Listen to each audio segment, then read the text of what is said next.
¿Sabías que los incas también tenían títulos nobiliarios equiparables a los que existía en Europa? En este video te los voy a presentar en orden de jerarquía. El pueblo. El Hatán Runa no tenía poder político ni títulos nobiliarios. Su función principal era la producción, eran los campesinos, agricultores y pastores que conformaban la gran mayoría de la población. Ellos eran la fuerza laboral que sostenía a todo el estado. Estaban obligados a trabajar 3 tipos de tierras: las tierras del sol para la religión, las tierras del Inca para el estado y sus propias tierras, o tierras de la Aylú, que era de la comunidad donde vivían. Su tributo se pagaba solamente con trabajo en el sistema conocido como mita. Se asemejan a los siervos de la gleba de Europa, ya que estaban atados a su tierra y su obligación era producir para el señor, el Incan, el Yanacona, el servidor permanente. El Yanacona era un grupo especial de servidores que trabajaban directamente para el Inca, la realeza o el Estado. Ellos estaban desvinculados de sus comunidades de origen y ya no tenían que pagar el tributo de la mita. Servían a una persona o institución específica de por vida, como artesanos o administradores menores. Esta servidumbre a veces les daba un estatus social más alto que a un campesino común. Tanto el Hatán Runa como el Yanacona carecían de autonomía económica. Su riqueza era la subsistencia garantizada por el Estado, sin movilidad social. Su riqueza equivalía a la de recibir un salario mínimo que solo alcanzaba para cubrir necesidades básicas, sin poder ahorrar capital. Ascendiendo en la pirámide, el poder de esta base productiva era nulo, pero su estabilidad era vital para el imperio. Para gestionar a estas masas, el Inca se apoyaba en el primer rango de autoridad local, quien ya tenía un poder territorial y la capacidad de movilizar a la gente. Si te gustan mis videos, suscríbete a mi canal y así serás parte de nuestra panaca. 2. El curaca. El siguiente escalón era el curaca, la primera autoridad reconocida con poder territorial. Ellos eran el líder principal de su Aylú, que era una comunidad de familias que ya existía antes de la conquista incaica. El poder del curaca consistía en ser el puente fundamental entre la gente común y el gobierno central del Inca. No gobernaba por una ley impuesta por el Cusco, sino por su linaje local. Su función principal era ser el jefe político, administrativo y religioso de su comunidad. Su mayor poder era la gestión de la fuerza laboral. Él era el responsable de organizar a su gente, dirigiendo el trabajo colectivo, la minca y el emi.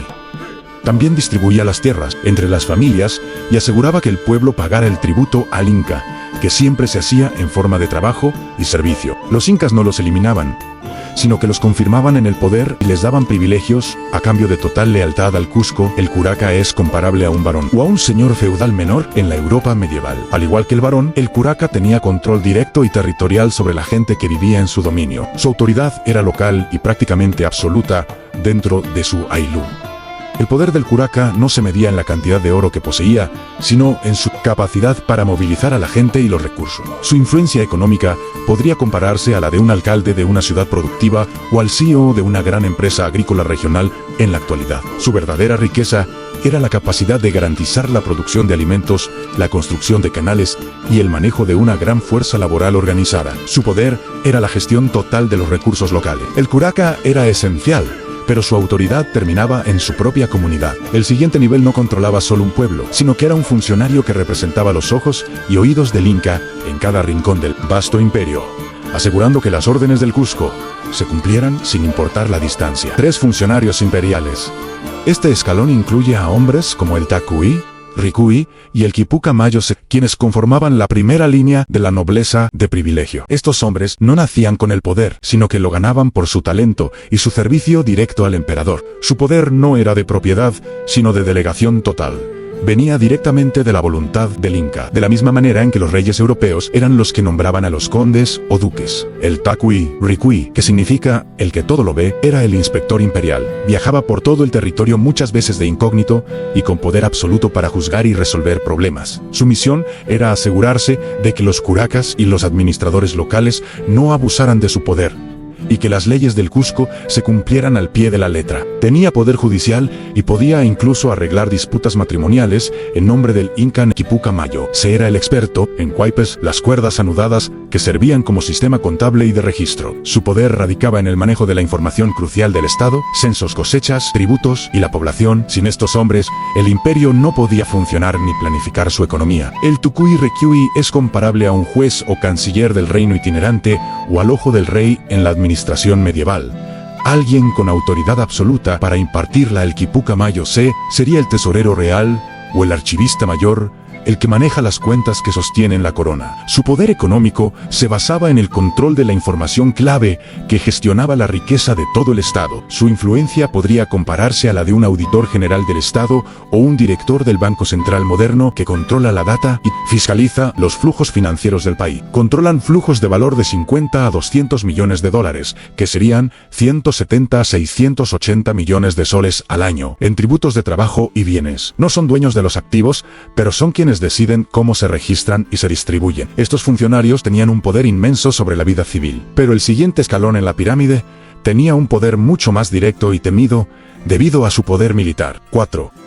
Era el líder militar, y a menudo el gobernador de un suyo, que era una de las 4 grandes regiones en las que se dividía el imperio inca o Tahuantinsuyo. Este rango representa el poder del mando directo y la fuerza. Su poder era absoluto dentro de su jurisdicción militar y administrativa. El Apu tenía la autoridad total para dirigir las tropas y comandar ejércitos durante las conquistas o para mantener la paz en las fronteras. Su posición se ganaba exclusivamente por mérito, valentía y éxito en la guerra. Como gobernador regional de un suyo, era responsable de la infraestructura de su región, supervisando la construcción de caminos y almacenes reales. Actuaba como un virrey, implementando las políticas del Cusco a gran escala. El Apu es comparable a un duque con mando militar o un virrey colonial europeo. Al igual que el duque militar, el Apu no solo gobernaba un territorio, sino que tenía el poder de vida o muerte sobre las tropas y a menudo sobre la población civil en tiempos de guerra o crisis. Su poder económico se basaba en la gestión de recursos logísticos y de mano de obra a escala de región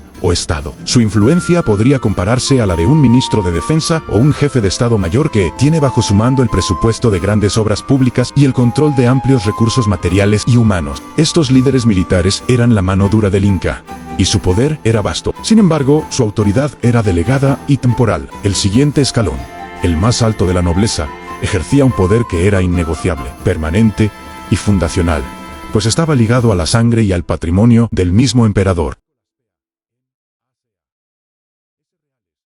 La panaca real estaba formada por todos los descendientes directos del Inca que había muerto, excepto el hijo que se convertía en el nuevo emperador. Ellos eran el corazón histórico y financiero del imperio. El poder de la panaca era de linaje y propiedad. Su función principal era mantener viva la memoria, el culto y el vastísimo patrimonio económico del Inca, fundador de su linaje. Tras la muerte del Inca, su cuerpo momificado o malcuí, como ellos le llamaban, y todas sus tierras, palacios y riquezas pasaban a ser propiedad de su panaca. Esto significaba que la panaca controlaba una inmensa fortuna territorial y productiva que nunca se repartía. Los miembros de la panaca, al ser parientes cercanos del emperador vivo, ocupaban los cargos de gobierno más importantes dentro del Cusco, con consejeros, altos administradores y líderes religiosos. Ellos eran la élite real que tomaba las decisiones. La panaca es comparable a la alta nobleza con título hereditario, como un marqués o un ducán. Su poder era hereditario y su influencia se extendía más allá del gobierno activo, controlando grandes recursos económicos y manteniendo una lealtad política inquebrantable a su linaje. Su poder económico se basaba en la propiedad perpetua de activos masivos que generaban rentas continuas. Tenía un patrimonio equivalente de 500 a 1.5 millones, unos 1.7 a 5.0 millones de soles peruanos. Su influencia podría compararse a la de una familia de larga dinastía como los Rockefeller, dueña de un inmenso fondo de inversión que posee tierras y activos a escala de país. No necesitaban trabajar. Su poder era simplemente ser dueños. La panaca era la nobleza más poderosa que podía existir. Sin embargo, por encima de ella existía una persona cuyo destino estaba ligado al futuro mismo del imperio. 6. El Auqui. El Auqui era el hijo elegido por el Inca para ser su sucesor y representaba la promesa de continuidad del imperio. Es decir, era equivalente al príncipe heredero al trono del Zapa Inca. Por ende, gozaba de la segunda autoridad más alta. El Auqui no era solo un heredero.